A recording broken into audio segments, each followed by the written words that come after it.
Good afternoon once again dear students. आज 28 date है और आज मैं आपको पहला टॉपिक बल आघूर्ण टॉपिक पढ़ा रहा था। और बल आघूर्ण टॉपिक में मैं आपको इंट्रो दे दूं कि बल आघूर्ण में मैंने आपको क्या क्या पढ़ाया था।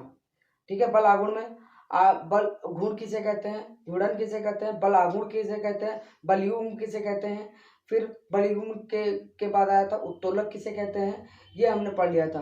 फिर मैंने कहा था कि अब नेक्स्ट वीडियो में आप लोगों से मुलाकात होगी न्यूमेरिकल से।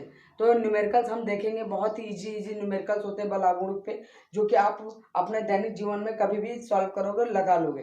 ठीक है, जिस बच्चा को मूवमेंट पता हो वो न्यूमेरिकल्स लगा लेगा। मूवमेंट क्या होता है मैं बता दूं। ठीक है, मूवमेंट होता है कि एक क्लॉकवाइज होता है, एक एंटी क्लॉकवाइज होता है, वो मूवमेंट कहलाता है। मूवमेंट जो है किसी वस्तु का मूवमेंट क्या कहलाता है, एक क्लॉकवाइज डायरेक्शन में, एक एंटी क्लॉकवाइज डायरेक्शन में। यहाँ पर एक बेटा एक सवाल आया है, एक क्षण है, एक भार है, वस्तु का भार नीचे की ओर है 50 किलोग्राम, वस्तु का भार नीचे की ओर 50 किलोग्राम है और एक क्षण पे लग रहा है, और क्षण पर लग रहा है, तो क्षण के लंबवत लग रहा है 8 मीटर के दूरी पर। 8 मीटर की दूरी पर क्षण है 8 मीटर की और वस्तु का भार 50 किलोग्राम है। तो बोला गया है कि कितना टॉर्क लगेगा, इस पे कितना बल आघूर्ण लगेगा। तो बल आघूर्ण बराबर बल गुणे लंबवत दूरी। तो ठीक है, उस लंबवत दूरी को डी से लिखेंगे, बल गुणे लंबवत दूरी डी। ठीक है, अब बल गुणे लंबवत दूरी डी से लिखा, और डी बराबर हो जाएगा 50 गुणे 8 बराबर 5 है 40, 400 ग्राम। 50 गुणे 8 5 है 40, 400 ग्राम न्यूटन मीटर। 50 गुणे 4 4 गुणे तो 40 400 मीटर, ये हमारा बल आघूर्ण आ गया। पहली बात तो यहाँ तक क्लियर हो गई सभी बच्चों को। अब मैं कुछ और न्यूमेरिकल्स आपको दिखाता हूँ जो बल आघूर्ण पे विशेषकर आते हैं। तो देखिएगा,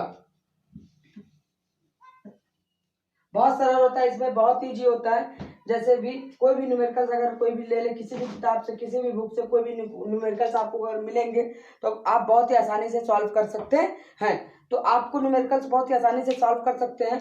तो उसके लिए मैं आपको एक न्यूमेरिकल्स एक गिवन बुक्स में है, डेटा में दे रखा है, मैं उसको मैं डेटा में बुक्स में दे रखा है। तो उसके हर बुक्स में कोई भी बुक्स हो उस पर आपको कैसे पढ़ाना है आपको खुद ब खुद पता चल जाएगा। जैसे कि सवाल दे रखा है 8 मीटर लंबी, ठीक है, 8 मीटर लंबी एक क्षण ए बी के सिरे पर ए पर 10 किलोग्राम का भार समायोजित है। ए पर 10 किलोग्राम का भार समायोजित है तथा बी के आलम्ब पर 3 सेंटीमीटर की दूरी पर है। यदि क्षण संतुलन की अवस्था में हो तो लोड का मान कितना होगा। ये आपके एनसीईआरटी 2017 का प्रश्न है बेटा। ठीक है, तो इसके लिए हम पहली बात डायग्राम बनाएंगे कि डायग्राम से इसमें क्या क्या क्लियर हो जाएगा। तो पहले चीज तो दो बिंदु ले लिए ए और बी, ए बिंदु और बी बिंदु दोनों ले लिया। ठीक है, तो अब देखिएगा ए बिंदु पर W बराबर 10 kg, ए बिंदु पर W बराबर 10 kg लग रहा है। वहीं पर P बिंदु पर हमें निकालना है, P बिंदु पर हमें निकालना है। ठीक है, वस्तु जो है हमसे कितनी दूरी पर है वो डिस्टेंस हमें दे रखी है। टोटल दूरी बेटा गिवन है सवाल में 8 सेंटीमीटर। ये पूरी दूरी कितनी दे रखी है 8 मीटर। 8 मीटर की ये दूरी है। ठीक है, 8 मीटर की दूरी पर ए से बी 8 मीटर की दूरी पर है। तो वस्तु 8 मीटर की दूरी पर है, तो 3 सेंटीमीटर वस्तु अगर चल लेती है, तो अगर 3 सेंटीमीटर अगर वस्तु इधर चलती है, अगर ये 3 है तो ये बची हुई कितनी हो गई 5 होगी बेटा। 3 है तो ये बची हुई कितनी होगी 5 होगी। ठीक है, अब हमें इतना पता है। ठीक है, अब हमने ये सब डिस्कस कर लिया पहले ही आपसे, कौन किधर होगा कौन इधर नहीं होगा। अब देखिएगा सवाल में आगे की ओर चलते हैं। भार को देखते हैं और सवाल को आगे प्रोसीड करते हैं। चलिए देखिएगा, 10 जो 10 है, 10 का गुणा कितने से होगा? 5 से होगा बेटा। 10 गुणे 5, वैसे p गुणे 3। सवाल खत्म। सवाल मूवमेंट पे लगता है, तो सवाल लगाया मैंने 10 गुणे 5 बराबर 3 गुणे p। ठीक है, 3 गुणे p। तो 10 पच्चे 50, तो मतलब कि 50 p बराबर 50 बटा 3, p बराबर 50/3। अब अगर आप इसको डेसिमल में ले जाओगे तो p का मान डेसिमल में इधर लिख रहा हूं, दिखेगा भी नहीं। p बराबर, अब देख भाई, जिसे ना दिखे वो जरूर कमेंट्स में लिख दे कि कहाँ पे नहीं दिख रहा है। ठीक है, इससे 50 से 3 को भाग करोगे तो 16.66 से आएगा किलोग्राम में। ये भी आंसर सही है, ये भी केजी में आंसर सही है, और ये एक आपका सवाल लग गया। तो दोस्त, तो 50 पहले हमने इसकी दूरी को वो किया और कैसे आघूर्ण पे सिद्धांत पर ये आधारित हुआ। तो ये क्वेश्चन एक आपको मैंने लगा के दिखाया। एक क्वेश्चन और लगवाया था, पहला 2 क्वेश्चन हो गए हैं, 2 क्वेश्चन हो चुके हैं बेटा, और सभी क्वेश्चन इसी से बिलोंग होते हैं। सभी प्रकार के क्वेश्चन इसी से बिलोंग करते रहते हैं। तो आपको देखना पड़ेगा, क्वेश्चन को पढ़ना रहेगा और उसको लेके आना रहेगा। ठीक है, अच्छा, नाउ अगेन एक question we will be solve.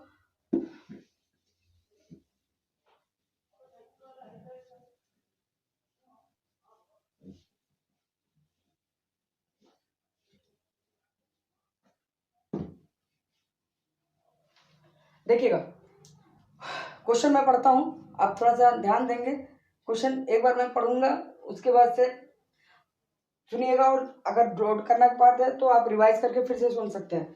देखिएगा, एक 40 किलोग्राम भार का एक व्यक्ति सीसी चूल्हे के एक ओर आलम्ब से 1.7 मीटर की दूरी पर बैठा है। एक 40 किलोग्राम भार का एक व्यक्ति सीसा झूले के एक कोर पर आलम्ब से 1.7 मीटर की दूरी पर बैठा है। झूले के आलम्ब की दूसरी ओर 32 किलोग्राम भार का एक लड़का कितनी दूरी पर बैठाया जाए कि झूला संतुलन की अवस्था में हो जाए। फिर से क्वेश्चन पढ़ दे रहा हूं। एक 40 किलोग्राम भार का व्यक्ति झूले के एक सिरे की ओर 1.7 मीटर की दूरी पर बैठा है। झूले के आलम्ब के दूसरी ओर 32 किलोग्राम का भार का एक दूसरा लड़का कितनी दूरी पर बैठाया जाए कि झूला संतुलन की अवस्था में रहे। तो बेटा पहले डायग्राम बना लेते हैं इसका। देखिए ध्यान से, डायग्राम कैसे बनेगा। तो पुट द डायग्राम, वही फिर से हम मान लेंगे ए पॉइंट और बी पॉइंट, ए पॉइंट और बी पॉइंट। ठीक है, यहाँ पे W बराबर केजी में है, 4 केजी एंड बी का भी एफर्ट दे रखा है 32 केजी। अब जो ए से सी से आलम्ब कितनी दूरी पर है? 1.7 मीटर की दूरी पर है, 1.7 मीटर की दूरी पर है। तो हमें कैसे बैठाया जाए कि झूला संतुलन की अवस्था में हो जाएगा। तो बेटा इस वाली दूरी को हम लोग क्या मान लें? x मान लें। तो क्रॉस मल्टीप्लाई हो जाएगा। फिर से ध्यान से देखिएगा आप सवाल को, क्वेश्चन को ध्यान से देखिएगा, मैं उसको क्लियर करता हूं। ठीक है, तो now we write the question. सबसे सिंपल हो जाएगा, W का गुणा 1.7 में कर दिया जाए। सुनिए, करेंगे कि हम कुछ नया नहीं करने जा रहे हैं, आपको सिखाई दे रहे हैं। W गुणे 7.1.7 मतलब 17, 1.17 में 48 का गुणा कर दो भाई, 32 गुणे x कर दो, ये दोनों को बराबर कर दो तो यहाँ का डिस्टेंस निकल आएगा। ठीक है, इतना करना है। फिर से क्लियर कर लीजिए। 48 मल्टीप्लाई बाई 1.7, 48 गुणे 1.7 और 32 गुणे x, दोनों को सॉल्व कर लो। तो हमने किया 1.7 into 48 is equal to 32 into X. ठीक है, अब इसको सॉल्व कर ले भाई, ज्यादा नीचे नहीं। 48 किसके पाड़े में आता है, 12 जो भी बैठते हैं 36, 12 चौक के 48। ठीक है, ठीक है, तो यहाँ पे 17 गुना 32 भी नहीं होता है, तो 48 से और ये सब कुछ सॉल्व करना है। तो हमें पहले देख लें क्या करते हैं, सीधे डायरेक्ट पहला लाइन तो ये लिखना ही पड़ेगा यार। 48 इंटू 1.7 बराबर किसके जाएगा, x गुणे 32। अब x बराबर 48, x बराबर 48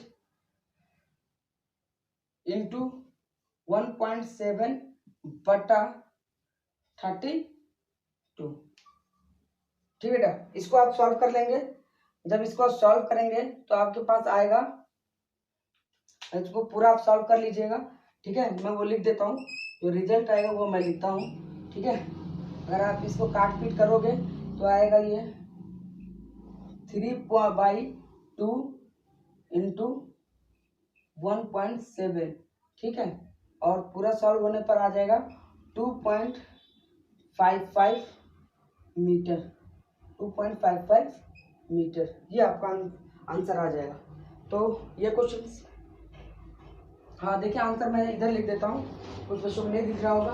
तो हमारा आंसर x बराबर आ जाएगा बाई 3/2 इंटू 1.7, x बराबर 2.55 मीटर।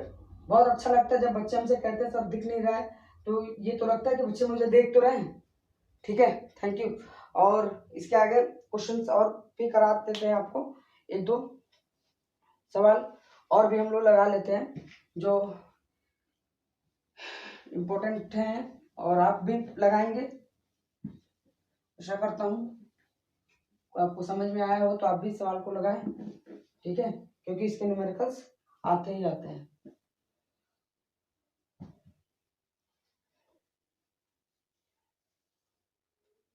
एक क्वेश्चन है आपके पास, बहुत थोड़ा सा छोटा सा क्वेश्चन है बेटा।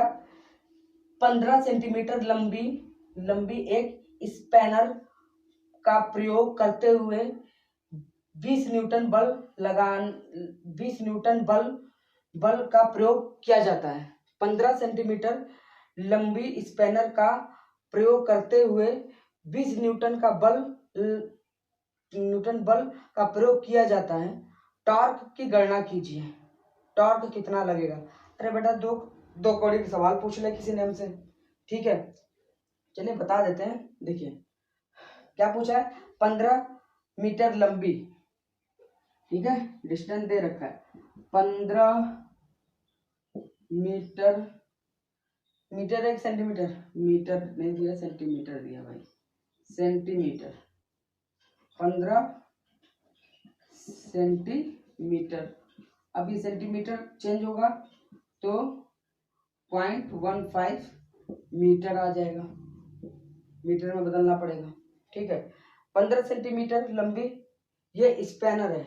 ठीक है, स्पैनर का मतलब होता है रिंच, दे रखा है स्पैनर। स्पैनर का मीनिंग 15 सेंटीमीटर लंबी, सेंटीमीटर बोला था तो 15 सेंटीमीटर लंबी स्पैनर दे रखा है। स्पैनर रिंच है तो मैंने मीटर को सेंटीमीटर में बदला, सेंटीमीटर को मीटर में इसलिए क्योंकि जो टॉर्क होता है वो मीटर न्यूटन पर मीटर में आता है, और इन्होंने कहा 20 न्यूटन का बल लगाते हैं। न्यूटन कितना लगता है, 20 न्यूटन का फोर्स लगता है। ठीक है, ठीक है, तो फोर्स कितने का लग रहा है भाई, बल लग रहा है 20 न्यूटन का। तो टाउ इक्वल टू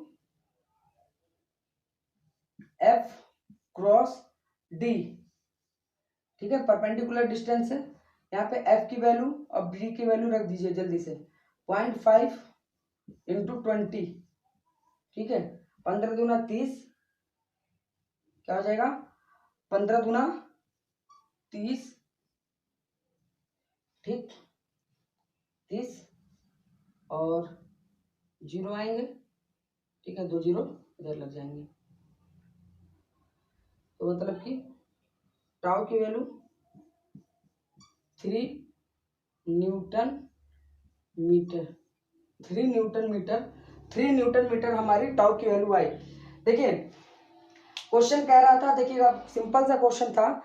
क्वेश्चन कह रहा था कि एक 15 मीटर की स्पैनर है, स्पैनर एक रिंच है, 15 सेंटीमीटर की रिंच है और उस पर 20 न्यूटन का फोर्स लगता है, तो बताओ कि टॉर्क कितना डेवलप होगा। तो मैंने बताया कि मतलब उस पर टॉर्क मतलब टूट ना जाए, कितना टॉर्क लगेगा उस रिंच पे। तो देखिए बेटा, उस तरह की रिंच पर टॉर्क हमारा जो है वो अप्रोक्सी हमने मल्टीप्लाई किया 15 पॉइंट में रखा उसको, क्योंकि मीटर में रिलेशन बनता है न्यूटन का।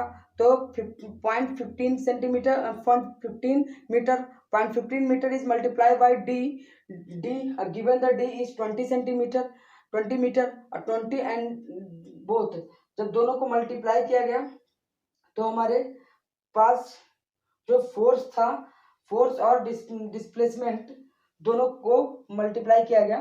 तो आप समझ सकते हैं दोनों को मल्टीप्लिकेशन करने पर हमारा जो गिवन डेटा चल के आया वो कितना आया, 3 न्यूटन मीटर का टॉर्क उत्पन्न होगा। कितने का उत्पन्न होगा, 3 न्यूटन मीटर का टॉर्क उत्पन्न होगा। अब देखो प्यारे बच्चों, अब आपको मैंने न्यूमेरिकल्स के कुछ क्या काफी पार्ट्स करा दिए कि हर तरह के टाइप्स करा दिए, तो पेपर में किस तरह के टाइप्स के क्वेश्चन आ रहे हैं, ठीक है, और कैसे आएंगे वो आपको बखूबी लगानी है और उसको कंप्लीट करना है, ठीक है। तो मैं आशा करता हूँ कि आप सभी क्वेश्चन लगाएं, ठीक है, डरे ना, जो भी क्वेश्चन का दिक्कत आए आप तुरंत व्हाट्सएप से पूछ सकते हैं आप, ठीक है, आपको लिंक भी मिला है, आप लिंक के द्वारा भी आप उसे व्हाट्सएप या लिंक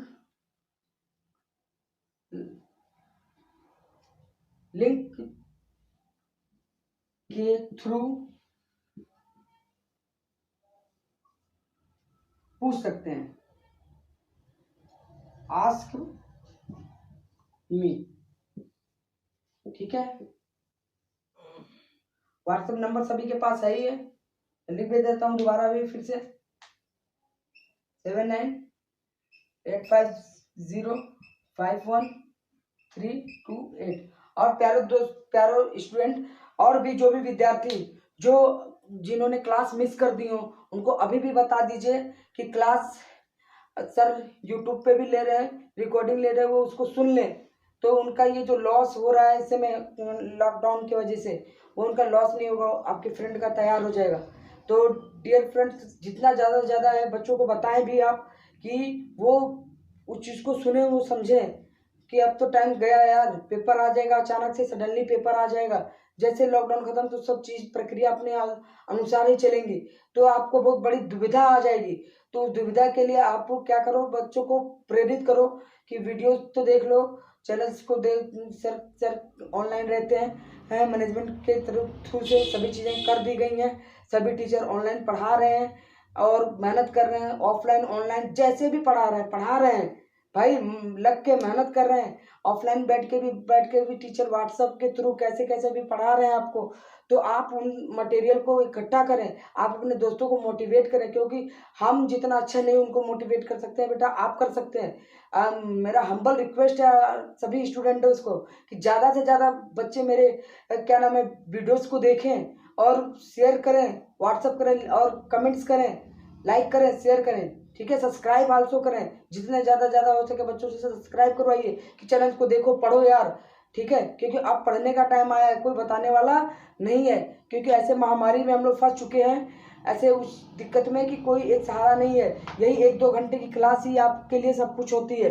ठीक है, तो 3 सर हमारे संजय सर, राम और सभी टीचरों का योगदान रह रहा है। तो आप उस चीज़ को लेके चलेंगे। ठीक है, thank you so much class. फिर मिलेंगे अगले लेक्चर में।